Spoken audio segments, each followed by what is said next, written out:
wabarakatuh. Berjumpa lagi dengan saya, Ibu Rabida Raka SPD CGP Angkatan 9 SMP Negeri 7 Kota Sorong. Hari ini saya tidak sendiri, saya bersama dengan Ibu Erni SPD, guru IPS di SMP Negeri 7 Kota Sorong. Assalamualaikum Ibu. Waalaikumsalam Ibu. Bagaimana kabar Ibu hari ini? Alhamdulillah baik. Ya, Ibu izin hari ini kita akan melakukan percakapan pra-observasi. Nanti saya akan amati jalannya proses pembelajaran di dalam kelas atau sebelum saya melakukan supervisi kelas. Ya, adapun tujuan diadakan supervisi adalah untuk mengetahui dan juga mengepulasi jalannya proses pembelajaran yang akan Ibu lakukan di kelas pada hari pas percakapan praobservasi sebagai persiapan awal sebelum Ibu melakukan pembelajaran agar lebih siap, agar Ibu lebih siap, lebih percaya diri sehingga dapat memberikan pembelajaran yang lebih baik bagi peserta didik. Oke Ibu, adapun beberapa pertanyaan yang akan saya sampaikan kepada Ibu. Yang pertama, izin Ibu? Iya. Oke, siap Bu? Silakan. Oke, baik, terima kasih. Berkaitan dengan tujuan, kira-kira apa tujuan pembelajaran yang ingin Ibu capai? Tujuan pembelajaran yang ingin saya capai ada dua Ibu. Yang pertama, peserta didik mampu mengidentifikasi aktivitas kebutuhan manusia. Yang kedua, peserta didik dapat memahami pengertian kebutuhan manusia. Oke, baik. Oke, baik. Terima kasih. Intinya peserta didik ini tujuannya dapat mengidentifikasi dan memahami ya Ibu ya setiap kebutuhan manusia. Oke, baik. Oke, Ibu, yang kedua, bagaimana dengan area pengembangan yang ingin Ibu capai atau kembangkan nanti Ibu? Ya. Baik Bu, pengembangan yang ingin saya capai dari aspek pengetahuan dan aspek keterampilan pada peserta didik. Oke, baik ya, berarti aspek kemampuan dari keterampilan, pengetahuan dan keterampilannya itu ya. Oke, baik, luar biasa. Oke, selanjutnya Ibu, saya ingin mendengar bagaimana kira-kira rancangan pembelajaran di dalam kelas dari strategi pembelajaran dan model pembelajaran yang Ibu lakukan di kelas ini. Yes. Baik Ibu. Rancangan pembelajaran di kelas yang saya gunakan, yang pertama strategi pembelajaran PBL atau pembelajaran berbasis learning. Yang kedua, model pembelajaran atau diskusi dan tanya jawab. Oh, berarti model strategi yang Ibu ambil adalah PBL ya Ibu ya, pembelajaran berbasis learning ya. Dan di situ ada metode yang Ibu gunakan seperti diskusi dan tanya jawab ya, untuk mengembangkan potensi dan yang ada pada kemampuan yang ada pada peserta didik ya Ibu ya. Betul. Oke, baik. Oke, nah Ibu, kira-kira bagaimana media pembelajaran yang Ibu gunakan di kelas?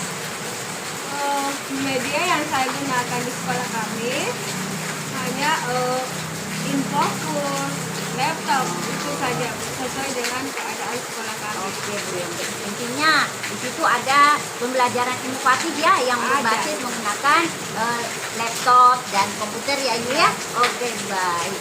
Oke Ibu, nah kira-kira kapan Ibu akan melakukan kegiatan tersebut, di hari apa, di kelas berapa, dan jam berapa Ibu?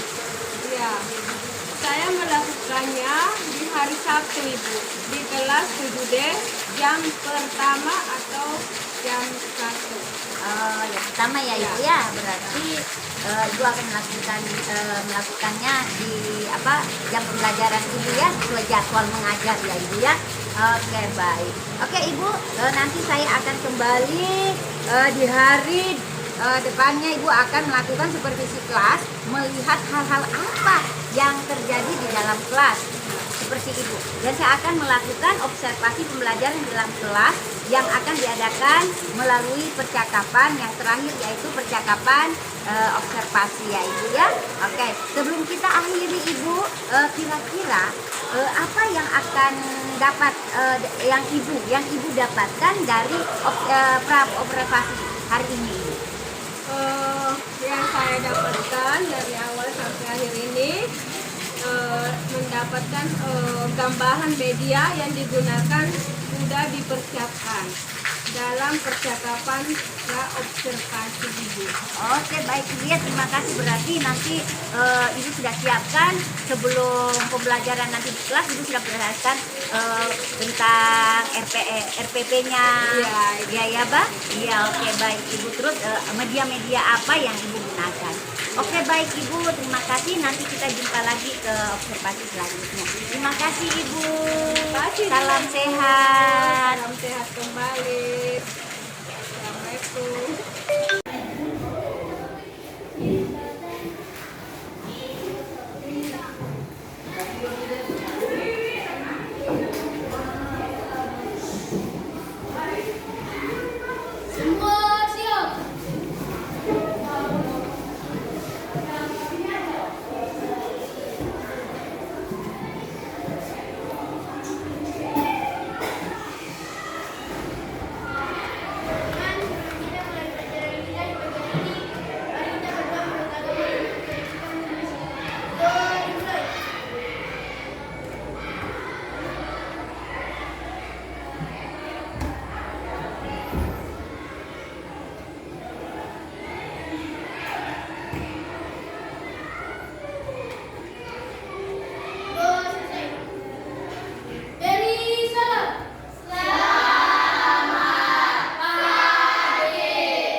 Kegiatan intinya yaitu guru menjelaskan tentang petunjuk kerja dan tugas dari lembar aktivitas untuk mengidentifikasi jenis-jenis kebutuhan kegiatan ini dimaksudkan untuk jenis kebutuhan setiap orang berbeda dan bersifat dinamis karena ada faktor-faktor yang mempengaruhi Indonesia. Proses salin tukar hasil temuan peserta didik